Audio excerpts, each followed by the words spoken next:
Saudara-saudara yang dikasihi Tuhan Yesus, Shalom semuanya. Pada hari ini, di tengah-tengah kekhawatiran, kecemasan, ketakutan karena wabah COVID-19 ini, semua aspek kehidupan, semua yang ada di dunia ini digoncangkan. Ada satu pesan Tuhan yang kuat. Jangan takut, jangan khawatir. Bersandar sepenuhnya kepada Tuhan dengan kerajaan yang tidak tergoncangkan. Oleh karena itu, kita akan masuk di dalam ibadah secara online. Dan tentunya saya mengajak seluruh keluarga di dalam satu rumah untuk bersama-sama masuk di dalam ibadah, memuji, menyembah Tuhan, dan tentunya juga merendahkan diri kita di hadapan Tuhan, supaya Tuhan memulihkan negeri ini. Tuhan Yesus memberkati. Shalom Bapak Ibu Saudara yang dikasihi Tuhan. Kita adalah orang-orang yang diberkati tentunya dalam Tuhan. Dan saya percaya pada hari ini ada sesuatu yang akan Tuhan kerjakan bagi setiap kita pribadi lepas pribadi. Mari kita siapkan hati kita bersatu hati dalam doa. Bapa yang baik, Bapa yang kami sembah di dalam nama Tuhan Yesus. Sungguh Tuhan, kebaikan-Mu, penyertaan-Mu, perlindungan-Mu sempurna dalam hidup kami. Dan pada kesempatan hari ini Tuhan, kami datang bersama-sama di tempat ini. Kami datang bersama-sama saat ini Tuhan, dimanapun kami berada Tuhan. Kami datang membawa korban syukur, pujian, penyembahan kami untuk hormat kemuliaan nama Tuhan. Dan kami meminta Tuhan biar Engkau yang beracara dari awal, pertengahan hingga akhir di ibadah KTM ini. Biar nama Tuhan yang dipermuliakan, nama-Mu yang ditinggikan. Kami siap menyembah-Mu, kami siap memuji-Mu. Kemuliaan-Mu datang, kehendak-Mu jadi di dalam kehidupan kami sama seperti di surga. Pada setiap kita yang siap memuji menyembah Tuhan, boleh bersama kita katakan, amin. Kasih tepuk tangan yang terbaik buat Tuhan Yesus, haleluya. Kemuliaan-Mu yang memulihkan hati kami, memberkati hidup kami Tuhan. Yesus, kemuliaan-Mu pulihkan hatiku. Yesus, kemuliaan-Mu berkati hidupku. Kemuliaan Yesus, kemuliaan-Mu pulihkan hatiku. Yesus, kemuliaan-Mu berkati hidupku. Segala pujian syukur bagi-Mu, Kau hadir dalam hidupku. Kini ku datang sujud di hadapan-Mu, memuji-Mu, menyembah-Mu. Yesus, ku menyembah-Mu. Mari dengan iman, dengan segenap hati bersama kita katakan, Yesus, kemuliaan-Mu pulihkan hatiku. Yesus, kemuliaan-Mu berkati hidupku. Segala pujian syukur bagi-Mu, Kau hadir dalam hidupku.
kami puji.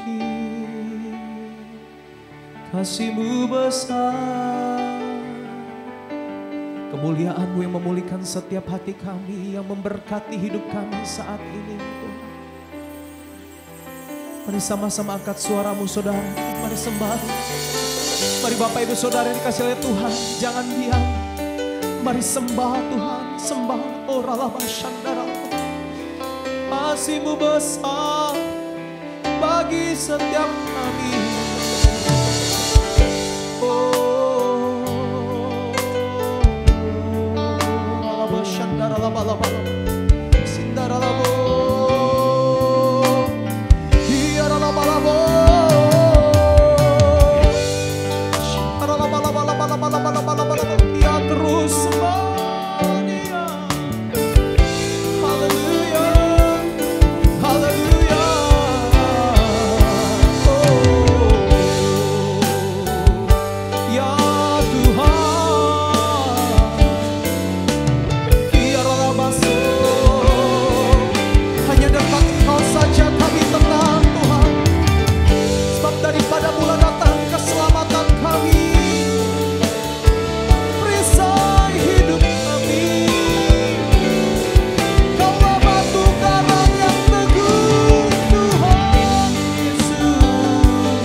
Boleh sambil angkat kedua tangan di depan Tuhan, katakan, bagaikan langit yang membentang, begitu luas kasih Tuhan tiada terhitung.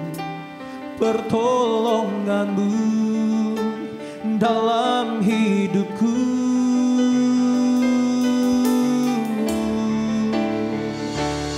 bagaikan dalamnya sambutan, begitu dalam kasih Tuhan tiada terhitung. Kesetiaan-Mu dalam hidupku. Boleh berikan tepuk tangan sorak-sorai bagi Tuhan Yesus.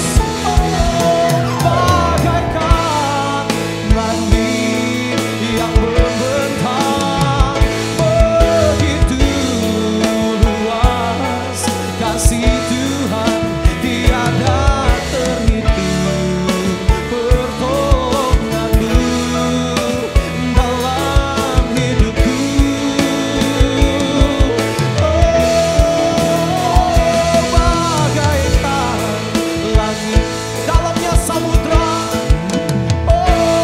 Begitu dalam kasih Tuhan tiada terhitung. Kesetiaan-Mu dalam hidupku tiada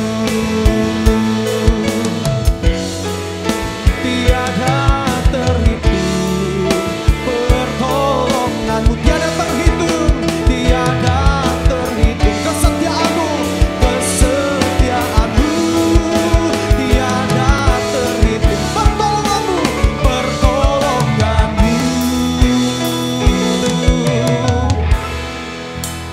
dalam hidupku.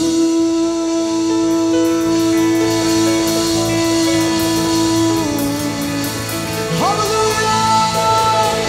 Mari setiap kita yang mengalami kasih Tuhan, kesetiaan Tuhan bersama-sama berkata, amin, amin, amin, amin, amin. Haleluya, haleluya. Haleluya, haleluya. Saya percaya kasih Tuhan besar bagi setiap kita. Berapa banyak saudara mengalami kasih Tuhan hari-hari ini?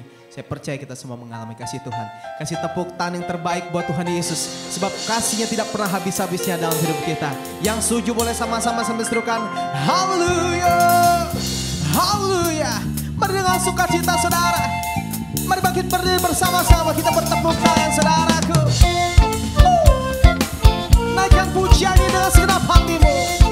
Orang yang mengalami kasih Tuhan, katakan, tiada terukur besar kasih setiamu Tuhan.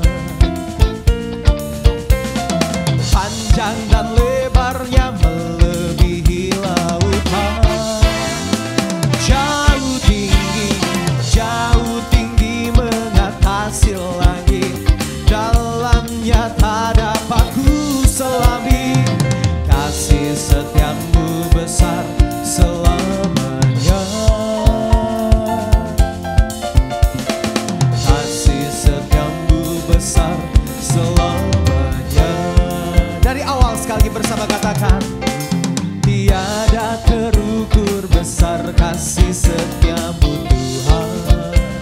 Panjang dan lebarnya, panjang dan lebarnya melebihi lautan.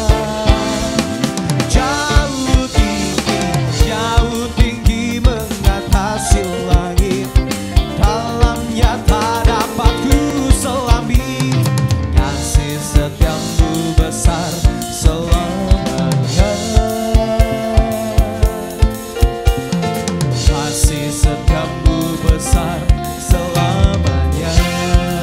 Katakan bersama, hatiku bersyukur, jiwaku memuji, mulutku pun bersorak memuji Engkau Yesus. Ajaib perbuatanmu, besar anugerahmu, takkan berhenti ku memuji namamu.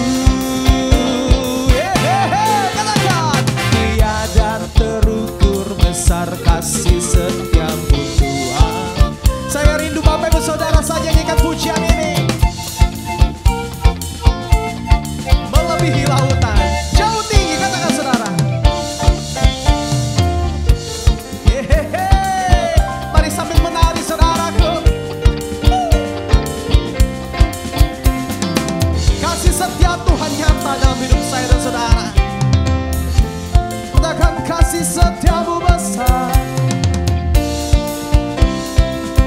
Mari sama-sama dengan saya katakan, hatiku bersyukur dengan iman.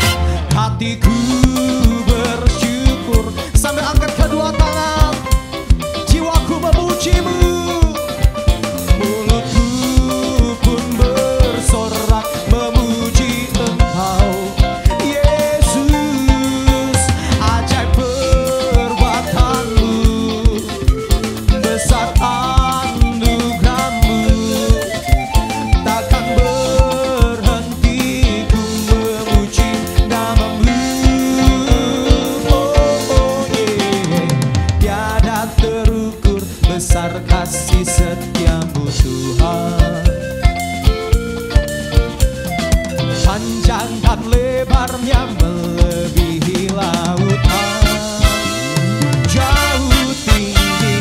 Jauh tinggi mengatasi langit, dalamnya tak dapat ku selami. Kasih setiamu besar selamanya. Katakan, kasih setiamu besar, kasih setiamu besar selamanya. Sekali lagi Bapak Saudaraku bersama katakan, kasih setiamu besar selamanya.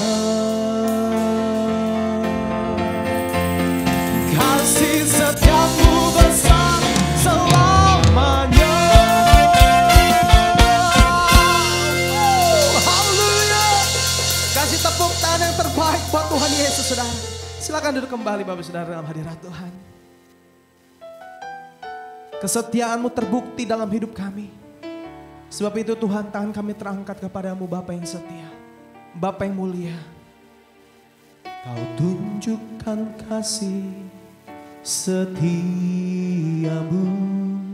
Kau menyediakan yang ku perlu. Kau setia, Kau mulia, dulu, sekarang, dan selamanya. Kau tunjukkan kasih setiamu, Kau menyediakan yang ku perlu. Kau setia, Kau mulia, Bapa Kau setia. Mari yang percaya boleh sama-sama kita berikan tepuk tangan yang terbaik buat Tuhan Yesus. Ini segenap hati kami percaya Tuhan Yesus. Dengan iman bersama katakan, Bapa Kau setia Bapa, Kau mulia. Tenanglah jiwaku, Abang bersamamu.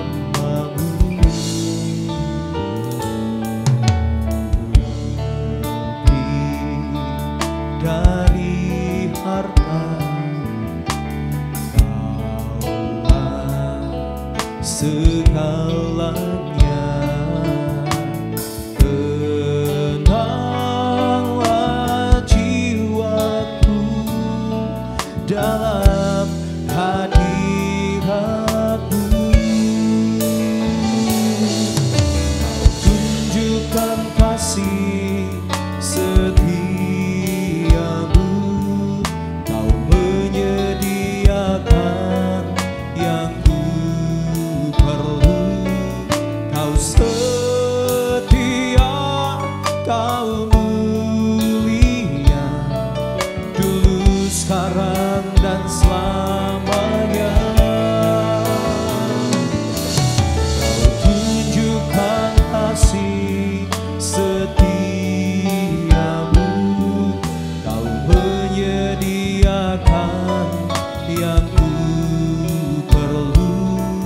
Kau setia, Kau mulia, Bapa, Kau setia. Mari angkat kedua tanganmu bersama, katakan, Kau tunjukkan kasih setiamu, Kau menyediakan yang ku perlu. Kau setia, Kau mulia, dulu, sekarang, dan selamanya. Kau tunjukkan kasih setiamu, Kau menyediakan yang ku perlu. Kau setia, Kau mulia, Bapa, Kau setia.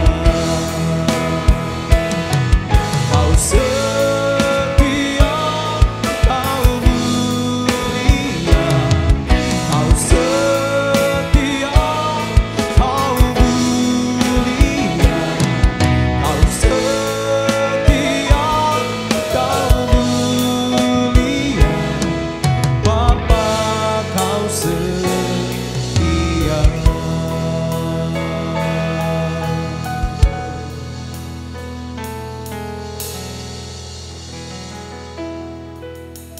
Shalom semuanya, saya percaya semuanya pada hari ini semuanya kita sangat diberkati Tuhan, khususnya untuk jemaat-jemaat daripada GBI dari Kebun Siri ya. Saya percaya kalau sampai hari ini kita sehat, masih bisa mendengarkan kebaikan Tuhan, masih bisa muji menyembah Tuhan, itu semua karena kasih anugerah Tuhan. Sebelumnya kita doa dulu yuk. Terima kasih Tuhan Yesus yang baik, terima kasih untuk waktu yang indah ini. Sebentar kami akan mendengarkan kebenaran firman Tuhan. Berkati setiap kami Tuhan Yesus, dalam nama-Mu kami ucap syukur, haleluya, amin. Oke, semuanya kita pasti diberkati Tuhan. Sebelumnya kita nyanyi terlebih dahulu. Saya suka lagu ini bukan menjadi lagu kebangsaan saya, tapi saya percaya supaya kita juga boleh merenungkan kata-katanya yang luar biasa, dan ini harusnya menjadi doa bagi setiap kita ya. Lagunya Hidup Ini Adalah Kesempatan ya, kita nyanyikan yuk. Hidup ini adalah kesempatan, hidup ini untuk melayani Tuhan. Jangan sia-siakan waktu yang Tuhan beri. Hidup ini hanya sementara. Oh Tuhan, pakailah hidupku selagi aku masih kuat.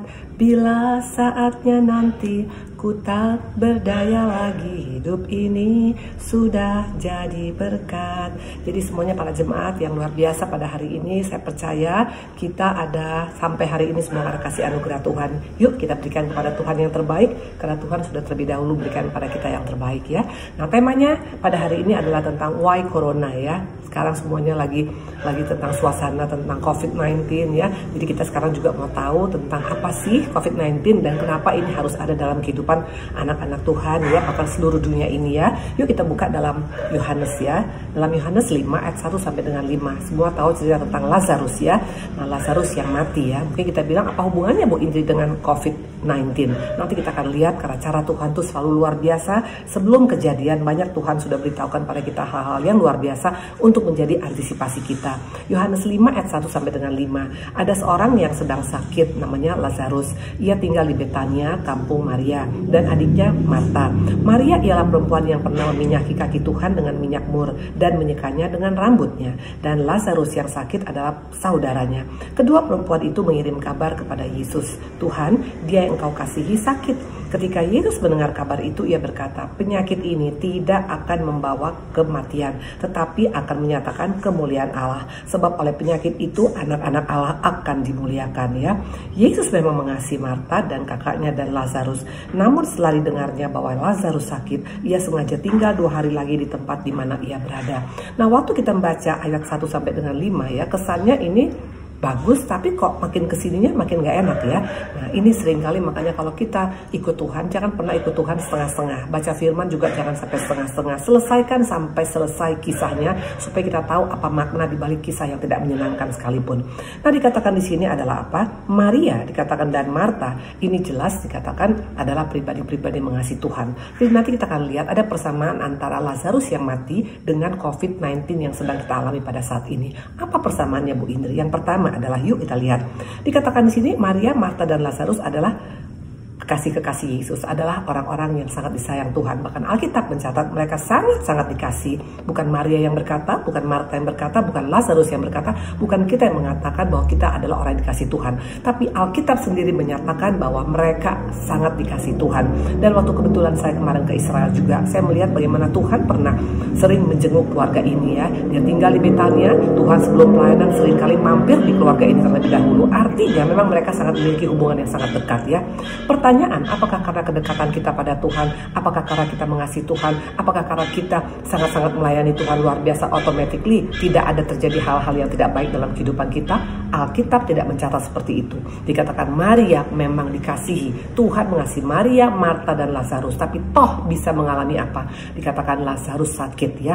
Nah, ini seringkali yang membuat kadang-kadang kita berpikir, loh kenapa begitu Bu Indri? Kenapa malahan kok sepertinya Tuhan kok malahan sepertinya cuek kalau kita lihat. Bahkan dikatakan waktu mereka berdoa, mereka berkata, Tuhan engkau yang kasihi itu sakit Lazarus. Tuhan berkata melalui penyakit ini nama Tuhan akan dipermuliakan. Dan bukan hanya sekedar seperti itu, bahkan Tuhan dikatakan seperti berlambat-lambat, nggak langsung action. Padahal Tuhan sendiri berkata pada setiap kita harus bergerak, harus melangkah. Tapi kenapa Tuhan sendiri kebalikannya malahan kurang melangkah? Nanti kita akan lihat kenapa. Pasti ada reason di balik semuanya. Karena Allah kita bukan Allah yang hanya sekedar action tanpa ada penyebabnya ya.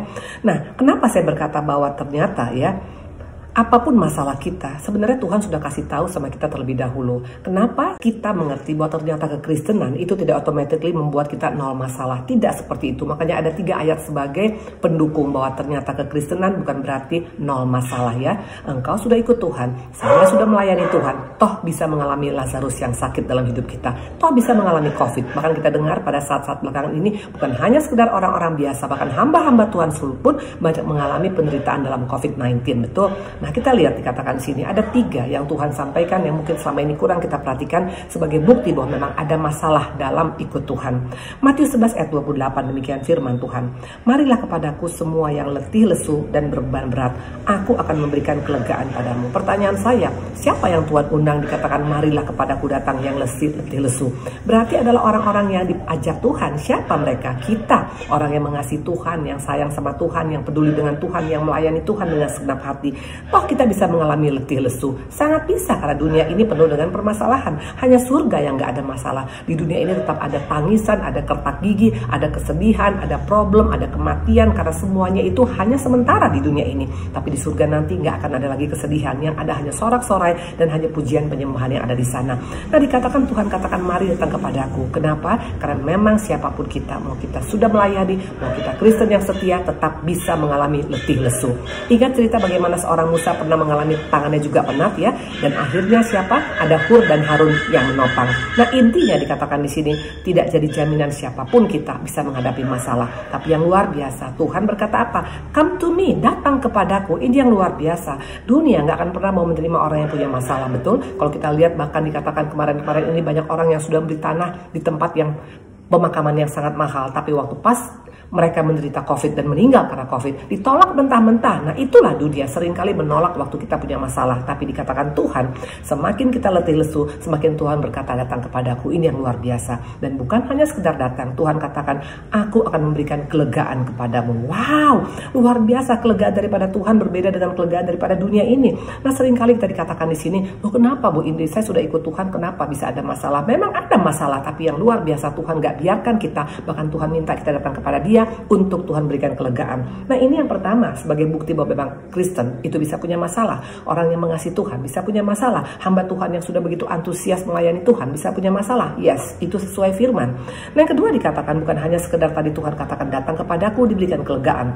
Filipi 4 ayat 13 ini juga sebagai peneguhan daripada Tuhan. Segala perkara dapat kutanggung dalam Dia yang memberikan kekuatan padaku. Kembali, kenapa kita ada kelegaan? Karena Tuhan berikan kita kekuatan. Makanya sering kita lihat misalnya orang-orang yang sungguh-sungguh dalam Tuhan. Lu kok bisa ya punya masalah besar tapi kok bisa dia kuat ya, punya utang banyak kok bisa tetap masih senyum ya, punya suami yang bandel atau istri yang bermasalah tapi kok masih bisa jadi berkat. Yes, karena dia ada kekuatan daripada Tuhan. Itu yang membedakan kalau kita punya masalah datang kepada Tuhan. Memang ada masalah tapi ada kelegaan. Kenapa? Karena kekuatan dari surga diberikan kepada kita. Dan satu lagi, kenapa kita bisa kuat? 1 Korintus 10 ayat 13. Pencobaan-pencobaan yang kamu alami ialah pencobaan-pencobaan biasa yang tidak melebihi kekuatan manusia. Sebab Allah setia dan karena itu Ia tidak akan membiarkan kamu dicobai melampaui kekuatanmu. Pada waktu kamu dicobai, Ia akan memberikan padamu jalan keluar sehingga kamu dapat menanggungnya. Luar biasa. Bukan hanya sekedar kekuatan, tapi pasti ada solusi untuk setiap masalah. Makanya tadi saya katakan, orang-orang yang dalam Tuhan, yang sungguh-sungguh datang kepada Tuhan, yang mengandalkan Tuhan, memang ada mengalami masalah dalam COVID-19 ini. Mungkin masalah ekonomi, masalah bisnis, masalah keluarga, masalah sakit, masalah apapun. Tapi yang pasti Tuhan gak tinggal diam. Tuhan minta kita datang kepada Dia, diberikan kelegaan. Kenapa bisa lega? Karena ada kekuatan. Kenapa bisa lega? Karena ada solusi untuk setiap masalah kita. Jadi please, jangan takut. Dikatakan tadi, orang Kristen yang mengasihi Tuhan bisa punya masalah. Iya, terbukti Maria, Marta, Lazarus, orang yang dikasih Tuhan tapi bisa mengalami masalah ya. Nah, dikatakan tadi itu yang pertama. Pertanyaan yang kedua dikatakannya, pertanyaan yang kedua ya. Apakah dengan membaca ayat itu automatically Maria, Marta, Lazarus langsung tetap bisa on? Tetap bisa semangat? No, pada waktu mengalami masalah itu wajar sebagai manusia kita mengalami kecewa, kita mengalami sedih, kita mengalami kenapa Tuhan kok sepertinya nggak peduli, kenapa Tuhan sepertinya berlambat-lambat. Kecewa itu wajar, sangat wajar, manusiawi ya. Hanya Yesus yang tidak pernah kecewa melihat keadaan kita yang selalu bermasalah. Tapi manusia itu wajar kecewa. Hanya pertanyaannya, apakah kita tetap mau tinggal dalam kekecewaan, tinggal dalam keputusasaan, tinggal dalam kemarahan, tinggal dalam keadaan menyalahkan ini dan itu. Nah itu perbedaannya. Coba kita buka mana buktinya bahwa memang waktu itu murid-murid ini merasa agak kecewa. Karena apa? Dari responnya Tuhan kita lihat. Yohanes 11 ayat 5 dan 6. Yesus memang mengasihi Marta dan kakaknya dan Lazarus. Namun setelah didengarnya bahwa Lazarus sakit, Ia sengaja tinggal 2 hari lagi di tempat di mana Ia berada. Kok nggak sesuai kita rasakan? Tuhan, aku sudah berdoa setahun, 2 tahun, 5 tahun, 10 tahun buat ekonomi. Kenapa nggak ada perubahan Tuhan? Atau Tuhan, aku sudah berdoa bertahun-tahun masalah keluarga aku Tuhan, sampai hari ini suamiku masih belum bertobat, istriku belum bertobat, anak-anakku juga belum bertobat. Itu can happen. Dikatakan Tuhan sepertinya sengaja ya, bukan karena Tuhan sengaja, karena Tuhan tidak peduli, karena ada rencana yang lebih besar daripada yang pernah kita bayangkan akan Tuhan lakukan dalam hidup kita. Hanya seringkali karakter manusia selalu penuh dengan curigation, betul, curiga, suspicious ya, parno ya, itu karakter daripada manusia. Nah dikatakan dari di sini ya, waktu kita melihat keadaan corona ini sekarang juga, kenapa Tuhan? Kenapa Tuhan? Kok lama sekali Tuhan? Kata Tuhan, kata pemerintah cuma 2 minggu Tuhan untuk kita stay at home. Tapi ternyata sekarang diperpanjang. Nggak ada kemajuan, malah ada makin banyak yang meninggal, makin banyak yang sakit. Kenapa Tuhan? Itu juga sering mungkin keluar dari mulut bibir kita. Tapi percayalah, di balik apapun, waktu Tuhan yang berkata sengaja, artinya Tuhan bertanggung jawab. Karena tadi Tuhan berkata kepada mereka, Penyakit ini tidak akan bawa pada kematian, dan melalui penyakit ini nama Tuhan dipermuliakan. Sering kali karena masalah terlalu besar, ayat yang Tuhan sampaikan tadi nggak terngiang-ngiang lagi dari telinga kita. Pada segala sesuatunya itu akan mendatangkan kemuliaan Tuhan. Kita nggak dengar itu, kita nggak aminkan itu, karena masalah Lazarus, karena masalah corona jauh lebih besar daripada perkataan Tuhan yang kita dengar tadi.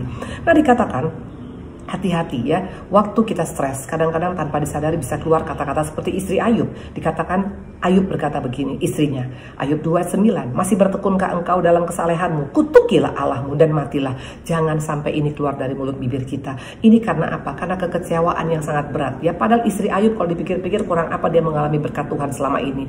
Itulah karakter manusia, itulah karakter daripada banyak kita ya. Kalau dapat berkat, kita kadang-kadang lupa mengucap syukur pada Tuhan. Kita anggap wajar Tuhan berkati karena aku orang baik. Tapi waktu ada masalah kita mulai marah pada Tuhan. Bahkan yang paling parah kalau sampai kita mengutuk Tuhan. Please ya, jangan sampai istri Ayub, karena dikatakan akhirnya Ayub berkata perempuan ini seperti perempuan gila ya. Please ya, kata-kata kita jaga pada saat-saat sekarang ini. Jangan sampai kata-kata yang terlontar bukan kata-kata yang memuliakan Tuhan. Karena ingat, Tuhan memang sengaja, tapi tidak ada maksud jelek sekalipun, karena ada rencana Tuhan yang lebih besar daripada sakit penyakit Lazarus ya. Nah, Marta juga kecewa ya, sangat kecewa. Perhatikan Yohanes 11 ayat 39. Kata Yesus, angkatlah batu ini. Ini firman Tuhan jelas, tapi lagi-lagi kita nggak mendengar firman Tuhan tentang pemulihan dalam kehidupan kita, tentang campur tangan Tuhan dalam hidup kita. Marta, saudara orang yang meninggal, berkata, Tuhan, ia sudah berbau sebab 4 hari ia mati. Nah, ini yang paling berbahaya. Waktu kita mulai tidak percaya pada Tuhan, waktu kita mulai ragu akan janji Tuhan, waktu kita mulai tidak mendengar lagi suara Tuhan, waktu kita tidak punya hubungan dengan Tuhan, kita tidak lagi mendengar suara Tuhan yang berkata, angkat batu itu. Angkat batu berbicara tentang penyelesaian daripada masalah kita. Tuhan mau menyelesaikan masalah COVID Corona ini dalam kehidupan kita. Tapi sering kali karena terlalu banyak berita-berita dari luar yang kita dengar, membuat kita tidak bisa mendengar lagi suara Tuhan. Dan akibatnya kita mulai berkata yang pesimis, kita mulai apatis, kita berkata percuma, sudah 4 hari berbau busuk, percuma, usahaku sudah bangkrut, percuma, aku udah gak punya uang lagi, percuma, aku udah ini dan itu. Waktu kita berkata seperti itu, kita yang rugi sendiri ya. Nah, dikatakan percuma Tuhan ya. Ini ada yang super duper pesimis. Pertanyaan, apakah surga mendengar komen-komen seperti ini? Sangat mendengar, karena Allah kita mendengar setiap jeritan, setiap tangisan, setiap seruan daripada setiap kita ya. Nah, pertanyaan, apakah Tuhan langsung action gara-gara mendengar perkataan daripada Marta seperti itu? No ya. Kenapa? Karena Tuhan punya rencana jelas besar, dan agenda Tuhan tidak bisa diubah oleh siapapun. Tuhan jelas berkata, penyakit ini tidak akan membawa kematian, tapi akan menyatakan kemuliaan Allah. Sebab oleh penyakit ini nama Allah akan dimuliakan. Jelas Tuhan tahu ending daripada Lazarus, Tuhan tahu ending daripada Corona 19 yang sedang terjadi pada saat ini. Kenapa Tuhan sangat tenang? Karena Tuhan tahu endingnya pasti bagus, dan itu memang sesuai dengan firman Tuhan. Mana ayatnya? Yeremia 29 ayat 11. Sebab aku ini mengetahui rancangan apa yang ada padaku mengenai kamu, demikianlah firman Tuhan, yaitu rancangan damai sejahtera, bukan rancangan kecelakaan, untuk memberikan padamu hari depan yang penuh harapan. Jelas luar biasa dikatakan tadi, rancangan Tuhan bukan rancangan ecek-ecek, rancangan Tuhan bukan rancangan biasa-biasa, tapi rancangan Tuhan adalah rancangan damai sejahtera, bahkan masa depan yang penuh harapan bagi orang yang mengasihi Dia. Ini yang membuat makanya waktu Tuhan mendengar kita punya komen yang negatif, komen yang positif, yang apatis, yang pesimis, Tuhan gak reaksi, karena Tuhan lebih tahu yang terbaik bagi umatnya. Ingat, kita adalah ciptaannya, dan Dia adalah pencipta. Pencipta lebih tahu mau lakukan apa kepada ciptaannya, betul. Tapi seringkali kita yang sok tahu, betul. Nah, dikatakan di sini banyak orang-orang Kristen yang sok tahu, bahkan mungkin termasuk diantaranya kita. Bahkan orang yang sudah tahu kebenaran pun kadang-kadang juga terlalu sok tahu. Bahkan juga kita mulai menuding Tuhan gak peduli dengan kita. Mana buktinya? Markus 4 ayat 38. Pada waktu itu Yesus sedang tidur di buritan sebuah tilam, maka murid-murid membangunkan Dia, Guru, dan berkata, Guru, engkau tidak peduli kalau kita binasa. Ini waktu terjadi di Galilea, ya, di mana pada waktu itu mereka lagi di atas danau, dan dikatakan ada badai besar, dan mereka langsung membangunkan Tuhan dengan marah-marah, dengan parno, dengan curiga, dengan menghakimi Tuhan, dengan menuding Tuhan, dengan berkata, Guru, engkau tidak peduli. Nah, sering kata-kata ini juga tanpa disadari mungkin keluar dari mulut kita pada saat menghadapi COVID-19 sekarang ini. Tuhan, kok Tuhan tidak peduli? Tuhan, bagaimana usahaku sekarang? Tuhan, bagaimana anak-anak saya? Uang sekolah Tuhan, untuk kontrak rumah Tuhan, untuk ini dan itu. Kita mulai marah sama Tuhan, kita mulai komplain dengan Tuhan. Percayalah, waktu kita pakai gaya seperti ini tanpa disadari, panah iblis sudah masuk dalam pikiran dan dalam hati kita ya. Nah, dikatakan waktu kita hanya fokus kepada corona, ini membuat kita tidak bisa mengalami perkara besar. Please deh ya, berita corona memang ada, tapi jangan sampai itu yang menguasai seluruh pikiran kita. Pagi-pagi bangun buka TV tentang berapa yang mati, nanti lagi buka lagi berita, nanti buka lagi Instagram, buka lagi YouTube, semua hanya bicara tentang Corona 19. Kapan kita kita buka tentang kebaikan Tuhan? Kapan kita buka tentang kasih Tuhan? Kapan kita buka berita tentang kuasa Tuhan? Karena semakin engkau memperbesar, engkau dan saya semakin mempromosikan si COVID-19, semakin kita akan menjadi lemah. Tapi semakin kita menguatkan kuasa Tuhan, semakin kita kuat dan COVID itu akan hancur ya. Ini jelas ya. Coba kita renungkan pada hari ini. Kalau mau jujur, kata-kata apa, doa-doa apa yang kita panjatkan selama ini? Doa yang antusias, doa yang semangat, doa yang sangat yakin dengan kuasa Tuhan, atau doa yang sebaliknya sangat pesimis? Karena bukan masalah panjangnya doa, tapi konten doa itu sangat menentukan sekali ya. Karena waktu kita merengek-rengek, waktu kita mulai menyalakan ini dan itu, tidak ada power dalam doa itu. Coba kita ingat bagaimana seorang Daud melawan Goliat. Kita tahu kisah Goliat itu berbicara tentang masalah yang sangat besar, sama seperti yang kita alami sekarang. COVID-19 sekarang seperti Goliat raksasa di akhir zaman ini. Seluruh dunia sekarang takut dengan si COVID-19 ini. Karena apa? Tidak pandang muka. Mau dia kaya, dia miskin, mau dia tua, mau dia muda, mau dia pintar, mau dia bodoh, mau dia hebat, mau dia nggak hebat, semua bisa menjadi korbannya. Makanya ini seperti Goliat di akhir zaman, betul. Nah pertanyaan, bagaimana cara seorang Daud, anak gembala kecil yang imut-imut bisa mengalahkan Goliat ya? Ini berbicara tentang bukan karena hebatnya kita bisa mengatasi Goliat, tapi ada rahasia besar. Mungkin kita bilang dengan batu yang 5 biji itu Bu Indri, dengan umban, dengan ketapel, betul dia mempergunakan alat, mempergunakan media, tapi bukan karena itu yang membuat dia bisa mengalahkan Goliat. Ada 3 hal. Yuk kita buka. Waktu Goliat mulai mengintimidasi Daud, perhatikan 1 Samuel 17 ayat 44 sampai 46. Pula orang Filistin berkata pada Daud, hadapilah aku, maka aku akan memberikan dagingmu kepada burung-burung di udara dan kepada binatang-binatang di padang. Ini jelas berita yang sama kita dengar sekarang. Sepertinya kita akan tinggal nunggu waktunya saja kapan harus mati ya. Karena intimidasi itu adalah produk daripada si jahat. Tuhan gak pernah mengintimidasi. Yesus selalu menguatkan, meneduhkan, memberikan solusi. Tapi iblis selalu mengintimidasi anak-anak Tuhan. Dan ini juga terjadi pada Daud. Daud diintimidasi oleh seorang Goliat yang berkata, hari ini kau akan kuberikan kepada binatang-binatang, burung-burung akan makan dagingmu. Ini menakutkan, yes. Kadang berita-berita yang kita dengar sekarang juga sangat menakutkan, betul, karena angka kematian yang melonjak terus. Bahkan kita lihat sekarang negara adidaya seperti Amerika sekalipun tidak bisa berbuat apa-apa. Bayangkan waktu tanggal 1 Mei ada 3.000 orang mati, 2.900 sekian bisa mati. Amerika loh, negara yang paling canggih di dunia, tidak jadi jaminan. Makanya sekarang orang semua terintimidasi dengan COVID-19 ini. Dan Daud juga mengalami hal yang sama. Pertanyaan, apakah sikap Daud takut seperti Saul? Saul ketakutan makanya dia lari. Bayangkan raja yang notabene-nya harus ada di depan pertempuran menghadapi musuh, malahan lari kucar-kacir di belakang. Ini bukan melambangkan orang Kristen yang sungguh-sungguh memiliki iman dalam Tuhan, betul? Sebagai anak-anak Tuhan kita harus menunjukkan kita punya iman. Makanya kita harus tampil di depan untuk menghadapi apapun, betul?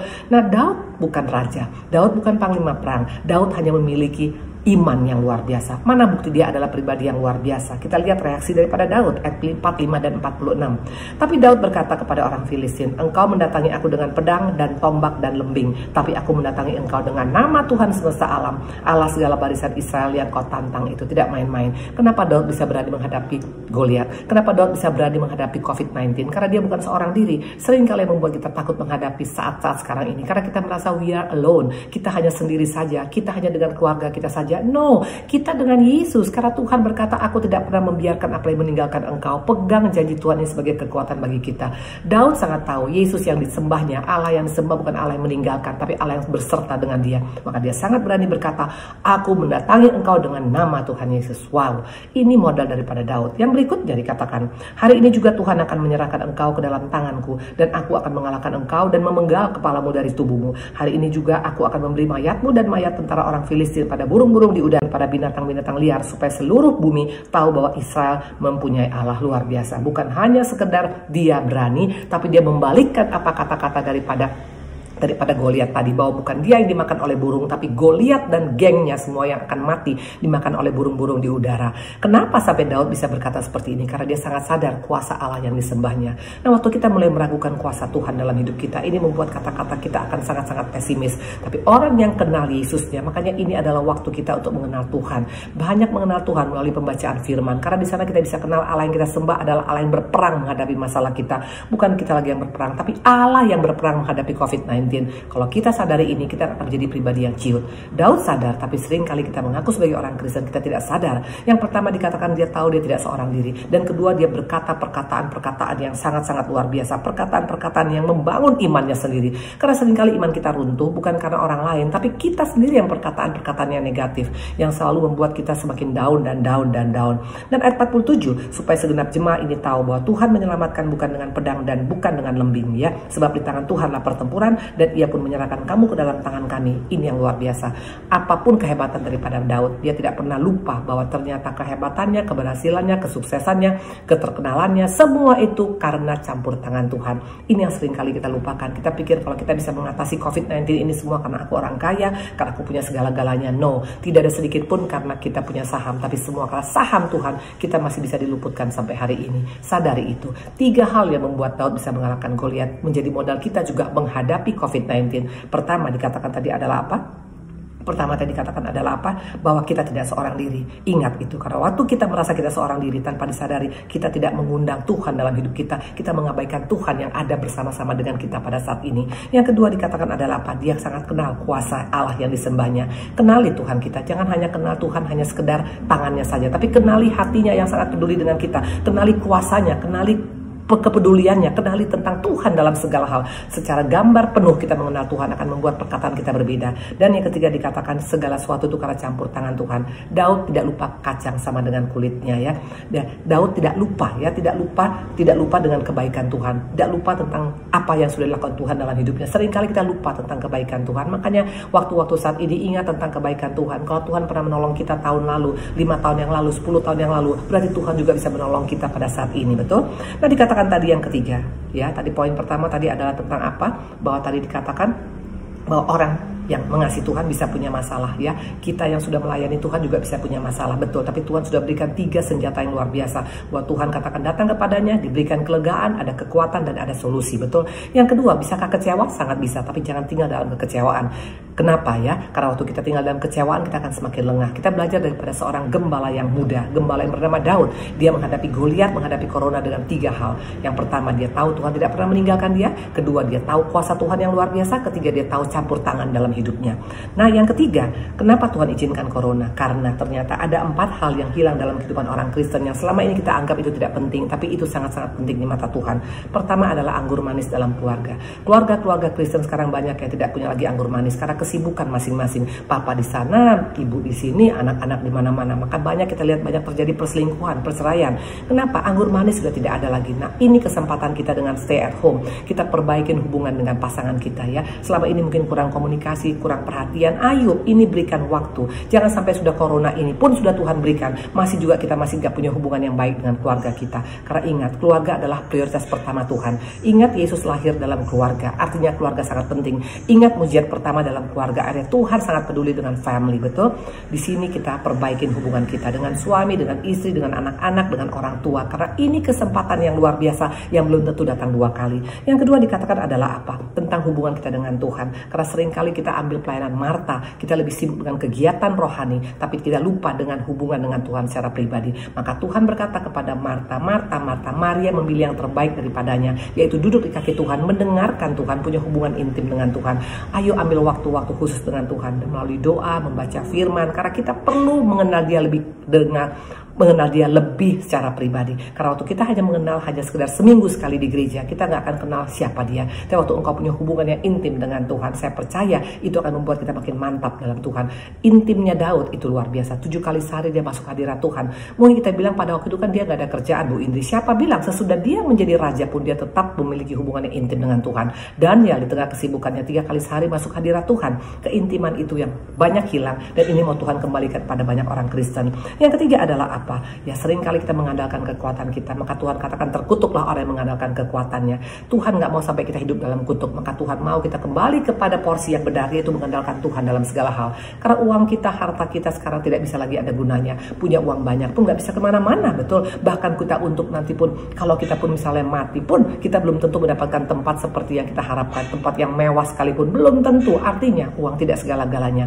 Andalkan Tuhan. Tuhan mau kita kembali kepada porsi yang sebenarnya, bukan mengandalkan kekuatan, bukan mengandalkan kehebatan, mengandalkan Tuhan. Yeremia 17 ayat 5 itu Tuhan tidak mau terjadi dalam kita. Terkutuklah orang yang mengandalkan kekuatannya. Dan yang keempat, kenapa Tuhan izinkan corona? Karena pada hari ini Tuhan mengetuk pintu hati kita. Dikatakan Wahyu 3:20, lihat aku berdiri di buka pintu dan mengetuk. Jika ada orang yang mendengar suaraku, aku akan bukakan pintu dan aku akan masuk mendapatkannya, dan aku akan makan bersama-sama dengan dia dan ia bersama-sama dengan aku. Luar biasa. Tuhan mau setiap kita untuk membuka pintu hati. Allah kita bukan Allah yang tidak bisa memaksa. Sangat bisa. Allah bisa memaksa, Allah bisa mendobrak hidup kita. Tapi Tuhan kita Allah yang elegan. Dia tetap santun, dia tetap knock our door, dia tetap ketuk pintu hati kita. Maukah kita membuka untuk mengubah kehidupan kita, untuk mengadakan pemulihan, untuk mengadakan pengakuan dosa. Dan poin yang terakhir, yang keempat adalah apa?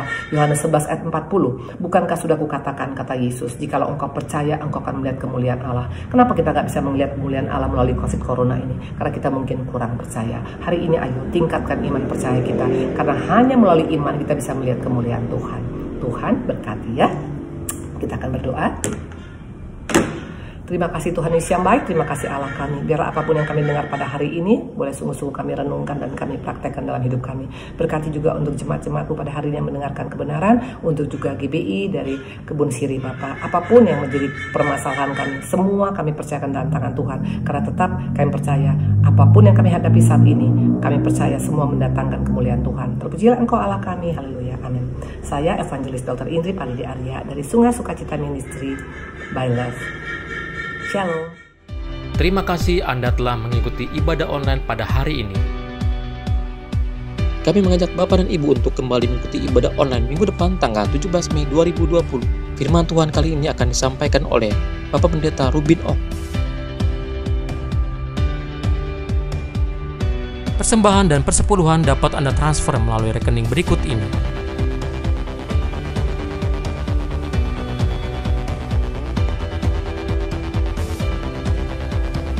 Kami mengajak Bapak dan Ibu untuk sama-sama mengikuti doa puasa 40 hari, dimulai dari tanggal 10 April hingga tanggal 28 Mei 2020, dengan pokok-pokok doa sebagai berikut.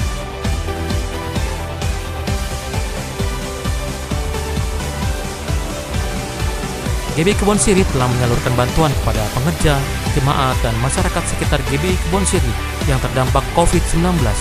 Bagi Bapak dan Ibu yang rindu dan ingin memberikan bantuan diakonia bagi mereka yang terdampak COVID-19, Anda dapat menyalurkannya melalui rekening berikut ini.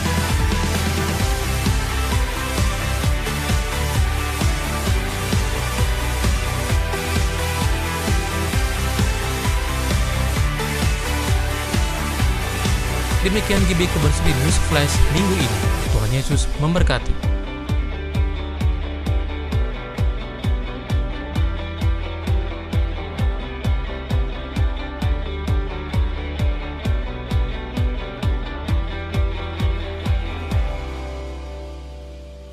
Mari angkat kedua tangan kita di hadapan Tuhan. Jemaat Kebon Siri yang sangat dikasihi Tuhan, terimalah damai sukacita, berkat yang berlimpah-limpah dari Allah Bapa yang Maha Kuasa, cinta kasih Tuhan kita Yesus Kristus, persekutuan manis dengan Roh Kudus menyertai Anda sekalian, mulai sekarang dan sampai Tuhan Yesus menjemput diri tadi awan-awan, dan sampai selama-lamanya. Jemaat yang sudah diberkati Tuhan katakan, amin.